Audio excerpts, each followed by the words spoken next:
My son has passed away too, so you're gonna head back to your parents, right? We'll take over this house. My dear husband, Tom, passed away unexpectedly. Right after the funeral, as I was drowning in sorrow, Tom's parents, my in-laws, came to visit. Though there weren't many, this house is filled with memories I shared with Tom. Why on earth do I have to leave? Without giving me a moment to dry my eyes, my mother-in-law coldly made the statement. My name is Katie. I work as a secretary at a real estate agency. My encounter with Tom was through the real estate agency where I worked. He was the elder brother of my male coworker, Joe. The two brothers were very close, and since their workplaces were nearby, Tom often dropped by. Since Joe and I worked together in the same position, we became friends. Through him, I was introduced to Tom. Gradually, I started joining the brothers for lunch, and our time together increased. I always thought of Tom as a nice, cheerful guy, but never really saw him as more than a friend. I assumed he felt the same until one day, something happened that changed our relationship. We had made plans to meet at a restaurant Joe had booked, but he had an emergency and couldn't make it. However, we thought it would be a waste to cancel the reservation. So, that was the first time Tom and I were alone together. I later found out that the brothers had planned this, with Joe wanting to set us up. The restaurant had great food, and we got lost in conversation, discussing our backgrounds, values, and more. We quickly became close. The more I got to know Tom, the more I was drawn to his warm smile. From that day, our relationship took a new turn. It didn't take long for us to decide to get married. If it wasn't for Joe's effort, this might not have happened. In that sense, I can't thank him enough. And then, the day came when I met Tom's parents. I was nervous, but they welcomed me warmly. Their thoughtful conversation put me at ease. We're so happy you could come. We've been looking forward to meeting you, Katie. I've prepared lots of dishes hoping today would be special, said my mother-in-law as she looked after me. Tom's parents, like him, were very independent and easy to get along with. I was grateful for the wonderful time I had at my in-laws. Throughout our interactions, they always supported our happiness without pressuring us about marriage or kids. There was talk of living together at Tom's parents' place, but Tom and I had plans to build our dream house. Actually, my grandpa left me a house, I explained. Tom's parents listened intently and nodded. Being the only granddaughter, my grandpa adored me. He had even renovated the house for me before leaving it as an inheritance. He passed away right after settling the inheritance. The property was in a prime location, which had recently been redeveloped, causing property values to soar. But given my experience in real estate, I knew that it might be more beneficial to sell it to fund our dream home project. Although I'm grateful for my grandpa's love, he did tell me that I could either live in or sell the house, so we were considering selling. After getting married, Tom and I moved there. However, it was far from our workplace, and regardless of the great location, it was hard to continue living there. As we proceeded with the selling plans, a significant change came into our lives. Tom, who worked in sales, was transferred. He worked for a major company with branches all over the country. Even though we were newlyweds, they said he was the only suitable candidate, and since it was an official order, he couldn't refuse. I'll definitely be coming home during the holidays. Plus, my parents are coming over to visit. It's okay if you don't want to, but could you perhaps show them around? Your dad and mom are lovely people, so going out with them won't be an issue. But, letting go of our home might take some time. Due to my work, it's decided that Tom would be relocating alone for work. It was all so sudden, but all I could do was suppress my loneliness and worry, waiting for the day we could live together again. True to what Tom had said, during the holidays, especially my mother-in-law would frequently visit. She told me that back in the day when her husband, my father-in-law, used to travel frequently, she had to bear the loneliness multiple times while taking care of young kids. You can create family memories even without kids. Why don't we go out? Maybe shopping will brighten up your mood. Let's go, Katie. Thanks to my mother-in-law, I never felt alone, and in fact, my holidays became busier. But over time, I started to notice some concerns.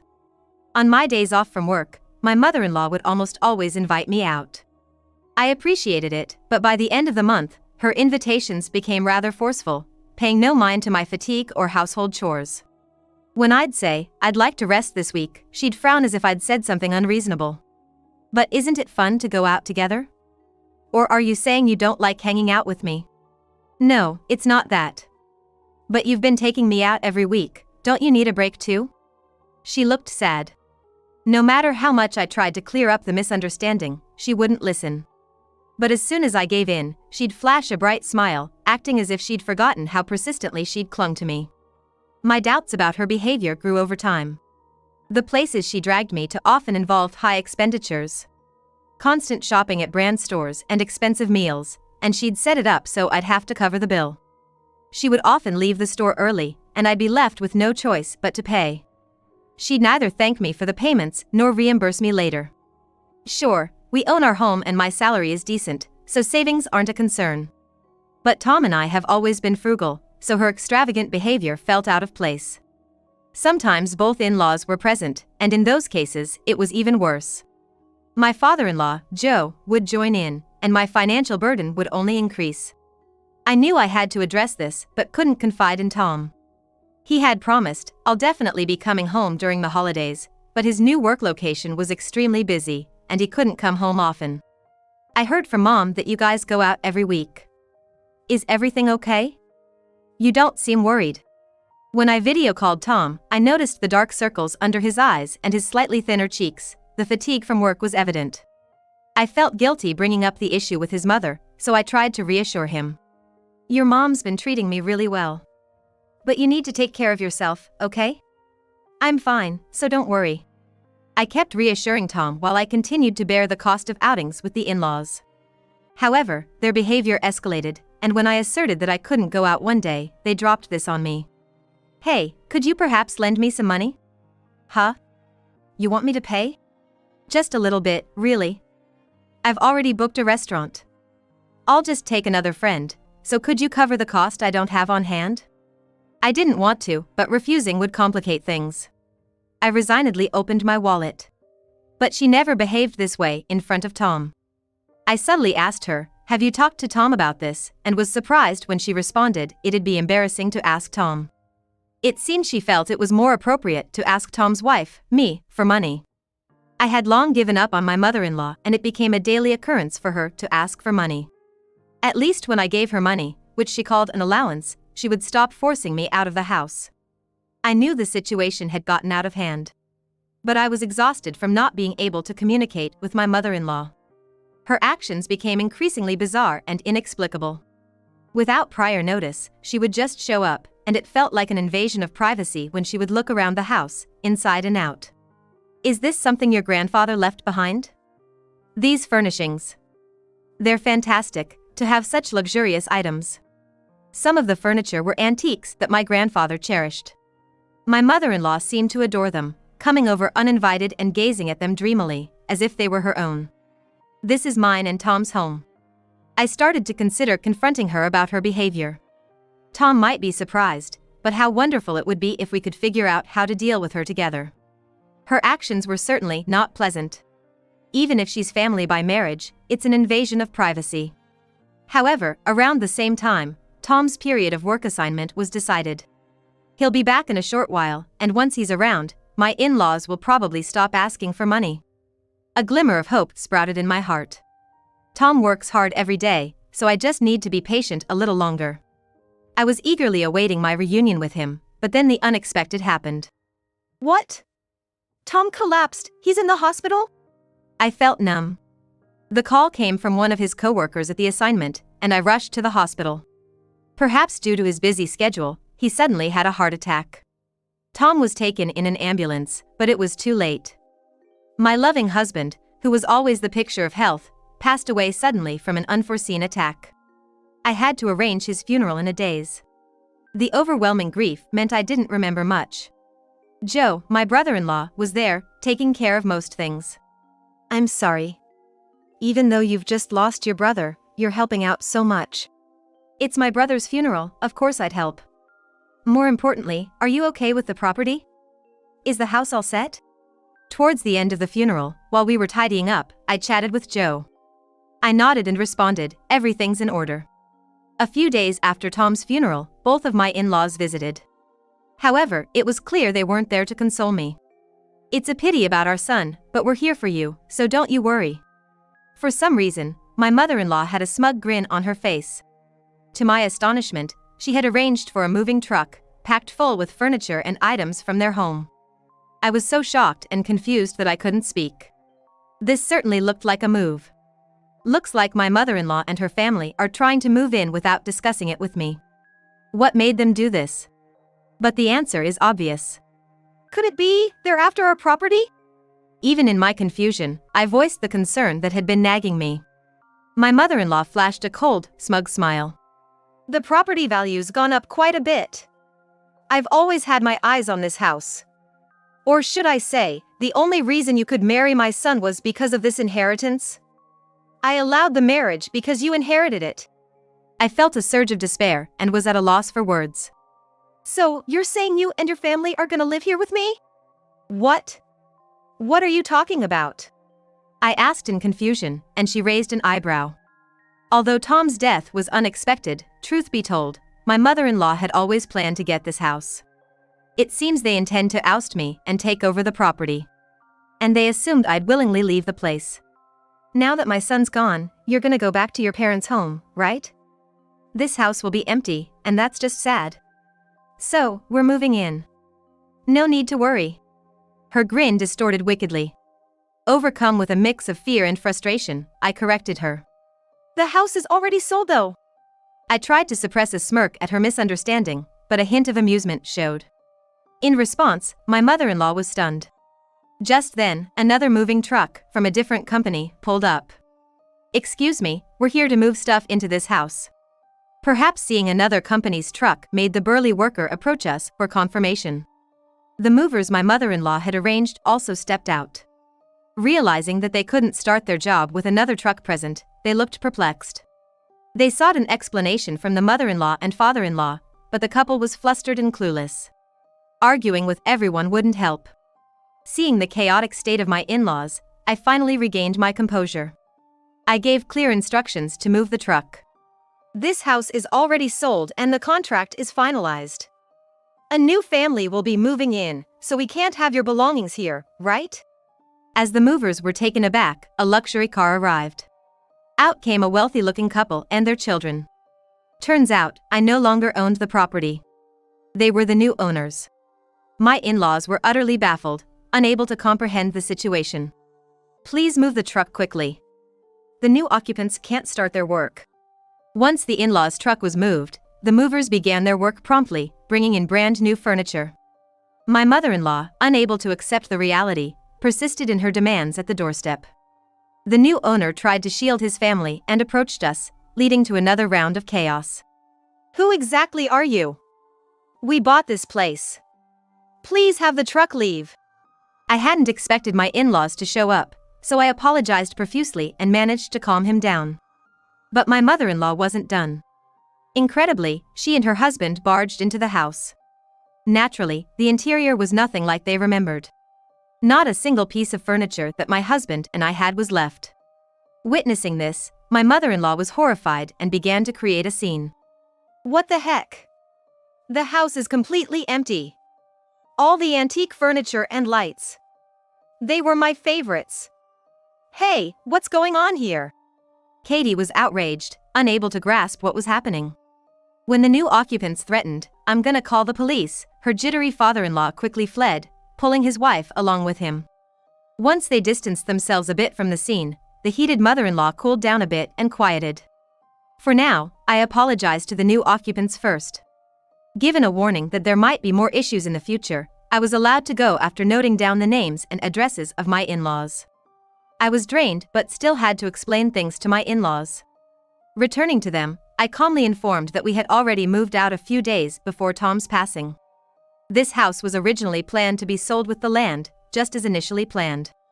We had to hold off once due to Tom's work assignment, but the smooth progress had a certain backdrop. The person who supported our decision was Joe. I was perplexed by the change in my in-laws who started asking for money, but I didn't want to worry Tom, so I kept it to myself and had been sulking. Joe, who realized this, came to my rescue. He apparently had a rough relationship with our family-in-law and promised to help whenever I was in trouble. I didn't want to strain my relationship with my husband or my in-laws, so I trusted Joe, who promised to keep it a secret, and decided to consult him about everything. Upon hearing my story, he was furious at his parents. Being Tom's younger brother and also a colleague at my workplace, he understood their scheming very well. And for Joe, his brother Tom was the only family he had. He considered me, Tom's wife, as family as well. Heck, I think our parents either planned to live in that house or cleverly kick the two of us out and claim it for themselves, he said.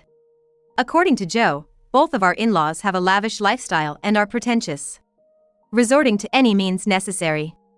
Especially the mother-in-law, who acts like a lovely lady on the surface but in reality, only thinks about her own convenience, being quite wicked. The stories Joe, their own son, tells about them are quite shocking. Tom probably never got to see this side of them since he's the eldest and they'd act differently in front of him.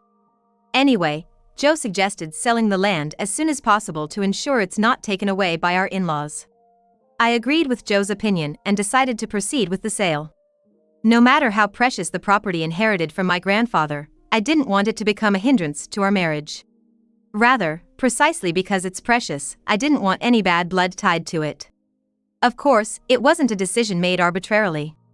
Tom and I discussed it and I got his consent. At that time, he got to know about all the actions of his parents. I really didn't want to inform him, but I couldn't handle the sale alone. However, Tom understood my feelings and strongly disapproved of his parents' actions. "I'm sorry I didn't notice earlier. If it's okay with you, let's finalize the sale before my parents make a move. It's a precious house inherited from your grandfather, and I feel guilty." "No, don't worry. If it's gonna cause trouble, I think my grandfather would agree that we should let it go." I decided to sell the land not because of the relationship with my in-laws, but to protect the future with Tom. Regarding the sale, Joe, who is a real estate expert, did his best to find the best buyer. What I needed to do was find a new place to move as soon as possible and act naturally so that the in-laws wouldn't suspect anything. Though the house had been lived in, it was almost brand new, which kept the price reasonable. With that, we quickly found a buyer and everything fell into place. They were the family that had just arrived. Originally, we were supposed to wait for Tom's return in our new house. It's just a shame because Tom was also pleased with the sale. Workers swiftly brought in the furniture. Despite the in-laws being ousted, the moving process steadily moved forward. The in-laws just stood there in shock, but they couldn't stay like that forever. The moving company they had hired approached them, clearly infuriated, demanding an explanation. From the movers' perspective, there was an inexplicable oversight, causing a clash in the moving bookings. "I can't believe this is happening. This is a breach of contract," they confronted the in-laws, but they were at a loss for words and couldn't explain properly. In the end, they had to take back all the household items, and it seemed like they were going to be charged a significant additional fee due to this unforeseen situation. My mother-in-law, perhaps finally grasping the situation, clung to me, trembling. "This is the home of my eldest son's wife, our home too, right? This isn't normal, is it?" She desperately tried to make excuses to persuade me, but I ignored her, took only my belongings, and left. The property now belonged to a new family. It wasn't even mine anymore, so there was nothing for me to respond to. The memorial service for my husband went smoothly. Although I did encounter my in-laws, they seemed like they wanted to say something about the house, but they just whispered amongst themselves and left. I didn't feel any obligation to communicate with them anymore, so we barely spoke. I lived my days in peace. In a new home. In the small house where we were supposed to start anew, I faced the grief of losing my husband, Tom. I had a significant amount of savings from the sale, but with Tom gone, my plans to build our dream home vanished. I returned to work and, immersed in the precious memories with Tom, began to focus on healing and moving forward. On the other hand, it seemed that my in-laws, especially my mother-in-law, had been harboring deep resentment.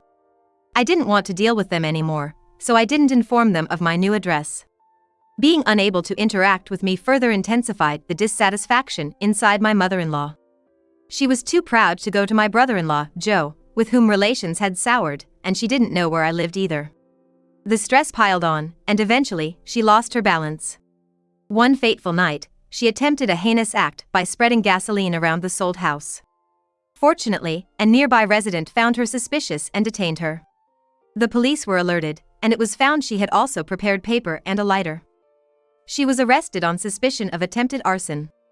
The man who almost had his house set on fire was extremely furious when he recognized her as the woman who had stormed in on the moving day.